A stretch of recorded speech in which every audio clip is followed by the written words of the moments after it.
اسلامی شریعت کے نفاذ کے متعلق عرض ہے کہ جہاں بھی یہ لوگ شریعت نافذ کرتے ہیں، مثلا سعودی عرب میں ہے، ایران میں ہے، یا اب کابل میں ہو رہی ہے، تو وہاں سے لوگوں نے بھاگنا شروع کر دیا ہے، اور خاص طور پہ عورتوں نے۔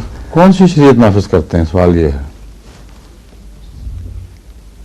ہے جی کہ الگ الگ شریعتیں، ایک اسلامی شریعت مجھے دکھائیں کہاں ہے دنیا میں؟ پاکستان میں اتنا زور ضیاء نے بھی بہت زور لگایا، لیکن دو طبقہ فکر، مختلف طبقات فکر جو اسلام میں شریعت کا تصور رکھتے ہیں، ان کو ایک جگہ اکٹھا نہیں کیا جا سکا۔ دو ٹوک جو ہے فرق، وہ تو شیعہ اور سنی ہے۔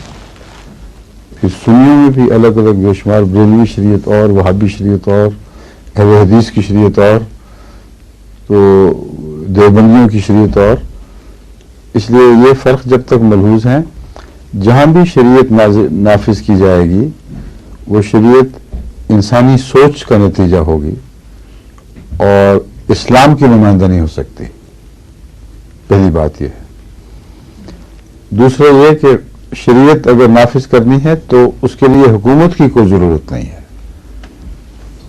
یہ بہت ہی احمقانہ خیال ہے کہ حکومت ملے تو ہم شریعت نافذ کریں۔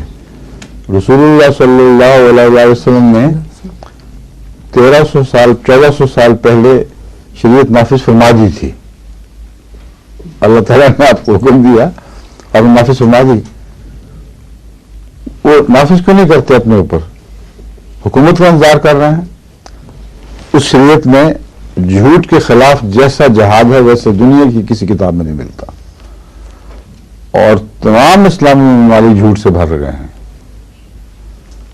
اس شریعت میں جو انسانی قدروں کا احترام ہے اتنا عظیم الشان ہے کہ اس کی مثال دکھائی نہیں دیتی، اور انسانی قدریں تو پامال ہو رہی ہیں جگہ جگہ، ایک ایک کونے، ایک ایک گلی پہ۔ یہ شریعت کیوں نافذ نہیں کرتے؟ کیا روک ہے؟ کب کسی اسلامی یا مسلمان حکومت نے، جو اس کو اسلامی نہیں مانتے، کسی مسلمان اکثریت کی حکومت نے، میں کہتا ہوں، کب یہ اعلان کیا ہے کہ خبردار ہے جو سچ بولا، خبردار ہے جو نماز پڑھی، خبردار ہے جو شرافت کے مظاہرے کیے، خبردار ہے جو گالی نہ دی؟ کہیں یہ حکم نازل ہوئے ہوں تو پھر شریعت کی ضرورت پڑے حکومت کو؟ حکومت تو ہے ہی مسلمان بیچاری،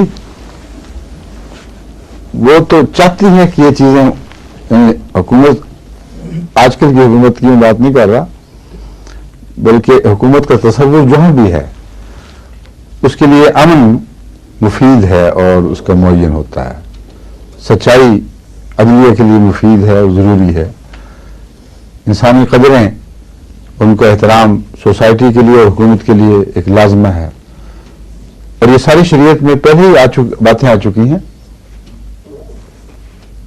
وہ اگر نہیں ہیں تو کہتے ہیں کہ ہم مسلمان نہیں بننا چاہتے، محمد رسول اللہ کی شریعت ہم نافذ نہیں کرنا چاہتے، اگر کرنی ہوتی تو ہم کر چکے ہوتے۔ اب جبر کا ڈنڈا لے کر آؤ اور اپنی حکومت ہم پر نافذ کرو اسلام کے نام پر۔ اتنا احمقانہ خیال ہے کہ میں حیران ہو کے دیکھتا ہوں، ان کو عقل نہیں، دکھائی نہیں دیتا کہ ہو کیا رہا ہے۔ کوئی مسلمان حکومت سے یہ جواب نہیں دیتی مولویوں کو کہ بسم اللہ شروع کرو، شریعت نافذ کرنا شروع کرو، فیصلہ باد کو مسلمان بنا دو، چلو باقی چھوڑ دو کالا وغیرہ دور کی باتیں، اور یا چلو رال پنڈی کو مسلمان بنا دو، کوہٹے کو بنا دو، کوئی چھوٹا قصبہ لے لو، اور ان کو یہ ساری اسلامی باتیں جو قرآن نے جب فرض فرمائی ہیں، اس کے لیے تم حکومت کا منہ کر دیکھتے ہو؟ حکومت فرض کرے نہ کرے اس کی بلا سے تم شرک کرنا چاہتے ہو کہ جب تک حکومت فرض نہ کرے محمد رسول اللہ کی بات نہیں مانو گے یا خدا کی بات نہ مانو گے؟ جو کچھ رہ گیا ہے اس میں شرک اگر باقی تھا تو وہ بھی بھر دیا سارا۔ تو جو بھی حکومت میں شریعت کا مطالبہ کرتا ہے مشرک ہے، اور یہ واقعات جو میں نے بیان کیے گواہ ہیں اس بات کے، اور مشرک جیت نہیں سکتا۔ جب بھی وہ زبردستی ان دلوں پر شریعت نافذ کرے گا جو دل شریعت کو خدا کے نام پر، رسول کے نام پر قبول نہیں کرتے. یہ اور واقعہ ہے کہ نہیں؟ ان دنوں پر جب حکومت زبردستی شریعت نافذ کرے گی تو وہ حکومت ٹوٹے گی اور شریعت کی قدروں کا مزید پارا پارا ہو جائے گا. اب تو شرافت سے چپ کر کے بیٹھے ہیں، شریعت بڑی اچھی چلی لے آؤ. جو آ گئی نا یہ تو پھر دیکھیں گے کہ وہ شریعت جو بھی آئے گی جبر کی آئے گی، اور انسانی فطرت جبر کے خلاف احتجاج کرتی ہے. وہی بات ہے، ابھی ان کو پتہ نہیں شریعت کا عشق، عوام الناس کو پتہ نہیں کس چیز کا عشق کر رہا ہے. ان کو کہا جاتا ہے کہ روٹی مل جائے گی بس. لیکن اگر ان کو یہ پتہ چلے کہ سنیما بند ہوں گے اور عورتوں کی تعلیم بند ہوگی اور 5 وقت نمازوں کی حاضری دینی پڑے گی، سوٹے پڑیں گے، تو ایسا بھاگیں گے کہ قریب بھی نہیں پھٹکیں گے شریعت کے. اور وہ ان پر صورتحال ثابت آتی ہے کہ عشق آسان ابول اول ولی افتاد مشکل ہا الا یا ایو ساقی ادیر قاسم و ناول ہا. جس شراب میں اس سے ڈوب رہے ہیں عملاً سب جگہ نشے چل رہے ہیں، کہیں وہ بہتر تھی. اے ساقی لا شراب اب، اور پیالہ گھما، اس کا دور چلا اور ہمیں پکڑا ہمارے ہاتھوں میں تھما دے. کہ عشق آسان نمود اول، نمود اول. عشق شروع میں اچھا لگتا تھا شریعت کا عشق، ولی افتاد مشکل، اب پڑ گیا ہے تو بڑی مصیبت ہے.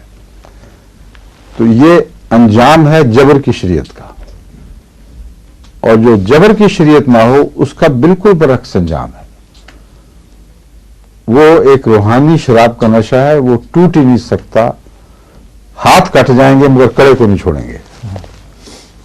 یہ خدا تعالیٰ کی شریعت کا مضمون ہے کہ کیسے نافذ ہوتی ہے. لا اکراہ فی الدین، شریعت اس سے نافذ ہوتی ہے. لازمہ ہے اس کا، اس کی پری کنڈیشن ہے، پری ریکویزٹ ہے. یعنی اس کے بغیر شریعت نافذ ہو ہی نہیں سکتی کہ لا اکراہ فی الدین، دین میں جبر نہیں چلے گا.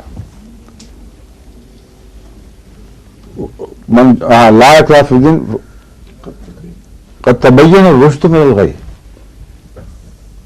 شریعت تو یہ ہے کہ رشد کو غی سے خدا نے کھول کر الگ کر دیا، کھل گئی ہیں دونوں چیزیں. یہ تھا محمد رسول اللہ کا اعجاز کہ بدی کو رشد کو بدی سے یوں کھول کر الگ کر دیا جیسے ایک طرف دین ہے ایک طرف رات ہے. اس کے بعد یہ سمجھنے کے بعد، یہ دیکھنے کے بعد فمن یکفر بالطاغوت، پھر جو طاغوت کا انکار کرے گا. یہ تمام بدیاں طاغوت کی نشانی ہیں جو میں بیان کر چکا ہوں. وَيُؤْمِن بِاللَّهِ، یہ دیکھنے سمجھنے کے بعد جبر کے بغیر جو بھی پھر طاغوت کا انکار اور اللہ پر ایمان لائے گا، قد استمسک بالعروۃ الوثقی، ایسے مضبوط کڑے پر ہاتھ ڈال بیٹھا ہے وہ، لا انفصام لہا، ابھی ٹوٹ نہیں سکتا. جبر بھی نہیں توڑ سکتا اس کو. جبر مختلف سمت سے اٹھا ہے. ایمان اور شریعت کا سفر بے جبر کے شروع ہوتا ہے اور جبر کے ساتھ اس کا دور کا بھی تعلق نہیں. اور یہ سفر جب کڑے پہ ہاتھ ڈال بیٹھتا ہے اللہ کی رسی پر، تو ہاتھ کاٹا تو جا سکتا ہے، جدا نہیں ہوگا کبھی. بس جبر زیادہ سے زیادہ یہ کرے گا کہ کلنگا تو کاٹ دے گا مگر ایمان کو کچھ نقصان نہیں پہنچا سکتا. یہ اسلامی شریعت کا تصور ہے، یہ ان کی مولوی کی شریعت کا تصور ہے. مولوی کی شریعت تو انتہائی قابل نفرین ہے. خود جاہل، نہ دین کا پتہ نہ دنیا کا پتہ، ایک تعصب اور خشونت ہے جس کے ذریعے بنی نوع انسان پر اپنی حکومت چاہتے ہیں. سوائے ان کی انا کے کوئی بھی اس میں مضمر نہیں ہے. ان تحریکات کے اندر کوئی اس کا محرک نہیں ہے سوائے اپنی انا کے. اپنی منحوس شکلیں لے کر یہ تمام قوم کے اوپر اسلام کے نام پر نافذ ہو جانا چاہتے ہیں. اور یہ بلا بعد اگر نافذ ہو گئی تو پھر خونی انقلاب کے ذریعے اترے گی. ہمیشہ یہی ہوا ہے. پھر لوگ ان کی گردنیں کاٹیں گے، ان کی داڑیاں مول مول کے ان کو الگ کریں گے کہ تم ایسے ذلیل انسان، خدا کے نام پر تم یہ ظلم کر رہے ہیں انسانیت کے اوپر. یہ وہ شریعت ہے جس کی آپ بات کر رہے ہیں. جی ٹھیک ہے. جی. ان کو بتاتا کوئی نہیں. مصیبت یہ ہے اتنا بزدل ہے ہمارا سیاستدان, اور اس لیے بزدل ہے, اس کا دین ہی کوئی نہیں, نہ ملا کا دین نہ ان کا دین. وہ جانتا ہے, اچھی طرح جانتا ہے, ہر سیاست جانتا ہے کہ ملا کی اپنی نفس کی دوڑ ہے اور کچھ بھی نہیں ہے, لیکن بزدل اتنا ہے کہ جان نکلتی ہے ملا کو مخاطب ہونے سے بھی, کرنے سے بھی, اور اپنا مقام پر رکھنے سے جان نکلتی ہے ان کی. اور حرص یہ ہے کہ اگر ہم ملا کی بات مان جائیں کچھ جو ان کے خلاف نہ ہو, احمدیوں کے خلاف ہو, تو کیوں نہ یہ سودا کریں, اس بلا کو اپنے ساتھ شامل کرو, اس کو دنیا ملک پر توڑو. اور کوئی انسانی قدر اس سوچ کے کو درمیان حائل نہیں ہوتی, موجود ہی نہیں ہے, پتہ نہیں کیا ہو گیا. تو یہ جب تک یہ جرأت کسی صاحب کردار سیاستدان میں نہیں ہوتی, اس وقت تک ملک کا کوئی مسئلہ حل نہیں ہو سکتا, ناممکن ہے. بے شک. سمجھیے. حضور یہ